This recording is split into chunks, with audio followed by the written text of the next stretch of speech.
I'm not gonna, boy. I was just sitting down watching TV and answering phone calls, and not even 15 minutes ago, I don't know how I get so many texts, and then I got a phone call, but things been happening today in a rapid session, like back to back, and I'm been annoyed all day. Yesterday, I posted some videos that I thought that I thought were funny and unique, and try not to get on here and rant and rave and stuff like that, making promises I'm gonna cut down the profanity. And, you know, I still wind up doing it, but yesterday wasn't an agitated day. It just seemed to flow so smooth, but the day just been off on a rocky start. And that has nothing to do with what I'm getting ready to tell you, but it's just like, you're waiting on something bad to happen, or you're just building up emotions and stuff like that there, but you try not to react. And then when you see something that just tears at your soul, break it down, make you start crying, you do what? You revert back to what you say you were gonna do. Now, I'm gonna try my best not to cuss, but right now, I think I can manage. Make no promises, but I think I can manage. And the point being is, with stories like what I'm getting ready to tell you, this is why I do what I do. Because I'm trying to understand, uh, you know, not just for me, but I'm trying to understand the position everybody put themselves in, and at the same time, this is one of the reasons why I give the brothers a hard time. And I'm talking about black men in particular. We have uh, a great degree of violence against women in all cultures. You know, but my focus is, since a lot of us, deal with a lot of things on an emotional level, as a black man, you want to try to stand up for something right. This is not one of them stories. I'm not making no promises as I get into this, but I'm sure I'm not going to draw out to no hour or 2 hour video. No, no, no, no. I'm not doing that. I made certain promises. I need to cut back on my own behavior, but at the same time, keep addressing stuff like this here, because this story is one of the reasons why I'm angry. Not necessarily about what could you expect stuff like this to happen, but then when you find out the sick part of it, that's what tears at you as a man. So I care nothing about being emotional on YouTube. You can go back and look at my videos. You see I'm always ranting, sometimes cussing, sometimes not. But then I get to the point where it tears at me. And I just record. I don't try to go back and cut this and cut that there. Because what you see is raw emotion. But today, it's not about me. It's about why. Why.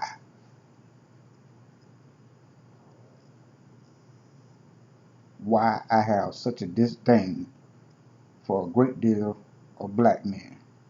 And why I get mad at the race as a whole.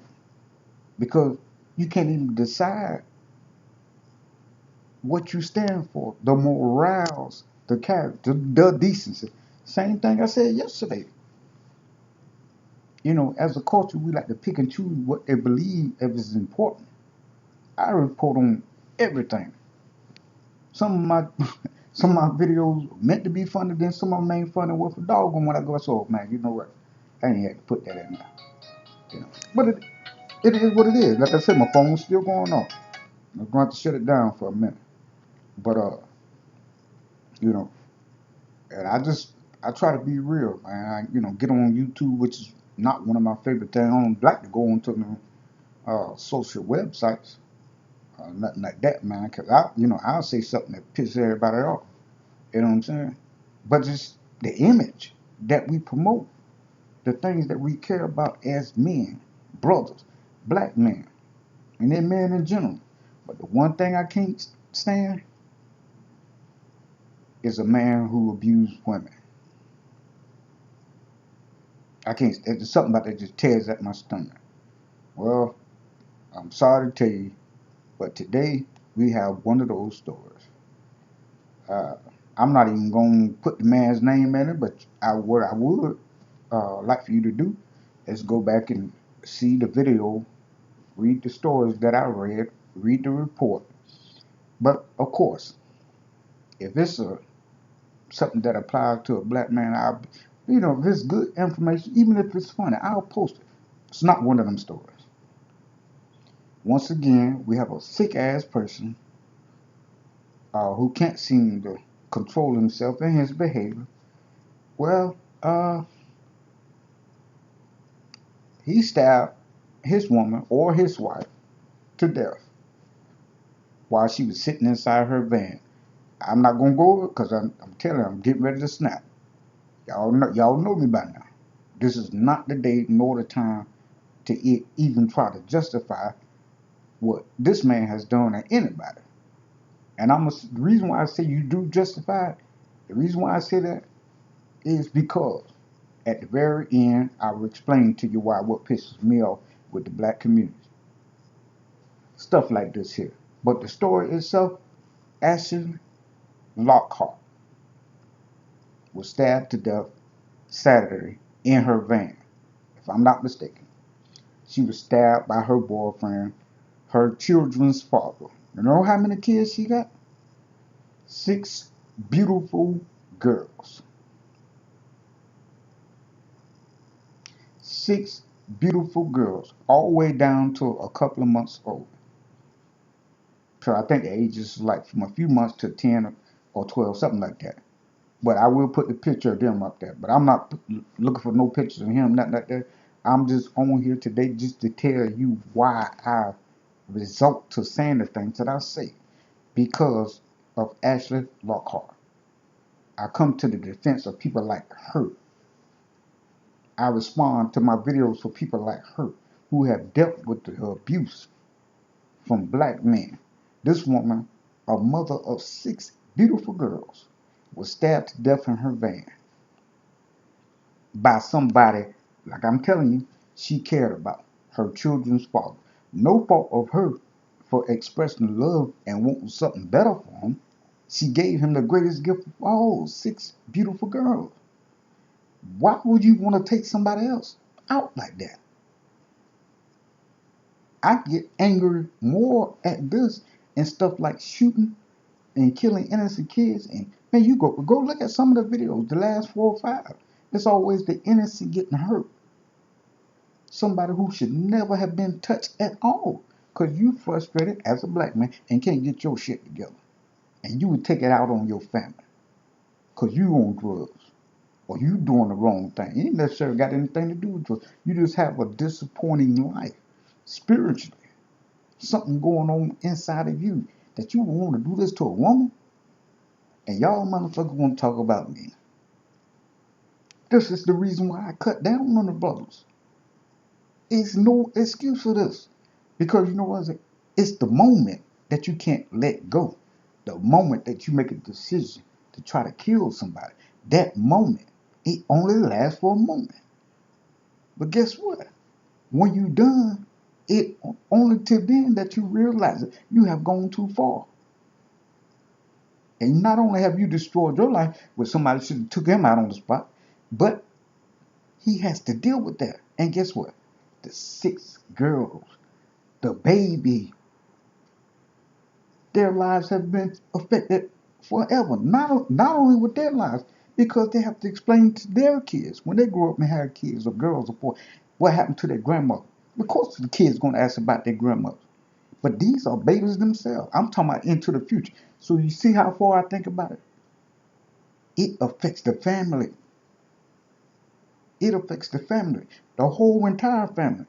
Because the first thing I think about, which is weird, the first thing I think about is how far into the future this would affect them emotionally. Why they will always be on guard when there's an argument with their guy. Whenever they grow up and get married, they probably be on edge because that sets in their mind what happened to their mama. And how can y'all justify that? That's why I get so pissed When somebody say, man, why you always giving the brothers a heart? Because of stuff like this.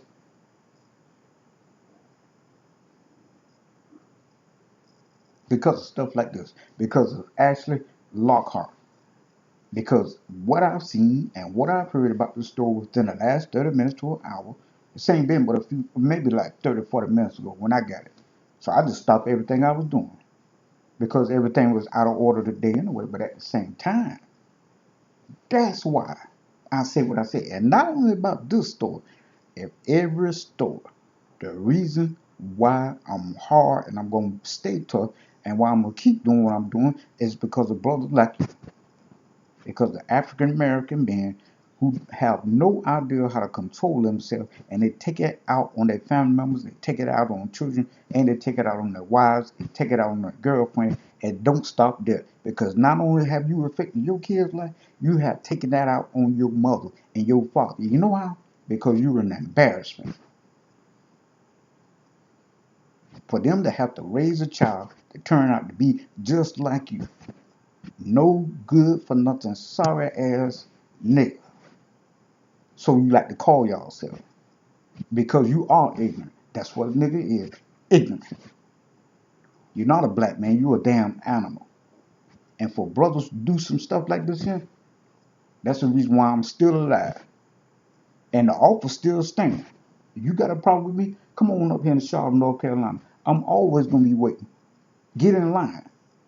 Because from the day to the day I die, I'm not gonna stop. I'm not gonna stop. And you know why? Because it actually Lockhart. I got a duty to stay on your ass. Because this is unforgivable. You just fucked up your life. You should be dead by now. And I'm not going to threat, but I'm telling you, anybody would do something like that there does not deserve to live. Not one other breath. Because you've been embarrassing not only them, you're embarrassing your mother, your father, you embarrass your kids, you just about destroy their lives. And you don't understand that moment affects forever. You can't go back. The responsibility of the man is to stop before it gets there. Stop the start part of it. Dumbass. Not only should be gone and out of here, it's the fact that but that's my daddy. That's all they got left. Because the most beautiful part of their life is gone. And that's their mother, who never stopped loving them. But dealing with brothers like this, criminals like this, thugs like this, the kind of stuff I told you a long time, it gets up under my skin. And y'all keep proving it to me every day. So I'm going to wear this for Ashley Lockhart. I'm going to wear the badge of honor to remind you. See what I'm saying? My phone ain't never stuff. To remind you. Every time you see a story like this, if I don't get to it, trust me, I'm going to find out about it. I'm going to know about it. And I'm going to blast the consciousness of the black man from now to the day I die. I ain't going to stop. Because the morals is gone. The decency is gone. You're a borderline animal. You're less than a human being. If you think you're just going to walk through life killing everybody, it will not be no response. That's the storm. The backlash is the storm. The time is now. And the last point, like I told you, the reason why I do it, why I get so infuriated, is because when I tell you I get mad at everybody, it's because of this. Not because of the act, the response, the no-show, the aftermath. Not one march, not one outburst, no nothing. Where's the response after the fact? That y'all motherfuckers will get out there in the street when it's a fight or a shootout with the police. It's thousands upon thousands, from the youngest all the way up to the oldest, out there parading up and down the street. Now, where's Ashley Lockhart's march? That's the most disrespectful thing you could do, is to let this woman live a beautiful life like this, and then when she gets killed by a black man, ain't nobody doing nothing. But soon a police put a bullet in one of y'all ass where you live or die, you got 100,000 people out there in the streets tearing up stores and stuff. What about Ashley? What about her 6 charms, as she called it? Her 6 beautiful daughters, who's actually going to create life and keep her legacy going. But I think they would rather have her there. I think they would rather see you out in the streets. Where's the animosity? That's why I do what I do. It's because the men and women, the teenagers, none of y'all show any interest after you find out something like this. That's why I cut down on everybody, men and women. And for y'all to let this woman remember go out like this here, all of y'all, including the men and the women in Philadelphia, once again, you get no respect from me. I only respond to the stories because of what I see aftermath. Y'all don't do shit. That's why y'all communities is fucked up. That's why your homes is fucked up, because you don't take any action. And when somebody dies as cruel as this woman has died, you motherfuckers still sit there and don't do a goddamn thing. All y'all motherfuckers are cowards. Keep sending me messages, and I'm still gonna keep you on blast. Have a good goddamn day, punk ass.